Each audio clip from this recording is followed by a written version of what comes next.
Здравейте, приятели от Враца! Много се радвам да дам подкрепата си за един от най-енергичните и дълновидни млади политици, които работят със сърце и с душа и с ясен план за просперитета на Враца и на България.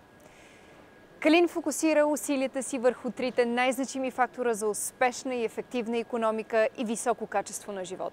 Образование в крак с изискванията на 21 и 22 век, модерна инфраструктура и проспериращ бизнес. За Калин качественото образование е неизменно свързано с силна връзка и взаимодействие с местния бизнес. Според изследване, което направихме през последния месец, сред бизнес компаниите в града едва 2% от фирмите смятат, че през последните 4 години условията за бизнеса се подобрили.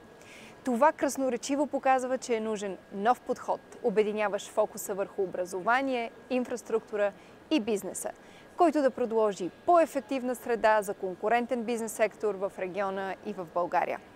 Още повече, Враца вече се налага и в региона като център за нови технологии. Много съм впечатлена от младите хора, с които се срещнах на Code Week Враца. Тяхното участие и интерес показват, че Враца има сериозен потенциал да се превърне в център на дигиталните и компютърни технологии в северо-западна България. Калин и неговият екип имат визията, имат професионализма и потенциала коренно да променят Враца. Враца заслужава по-добро бъдеще. Нека дадем шанс на Калин да работи за просперитета и развитието на този град.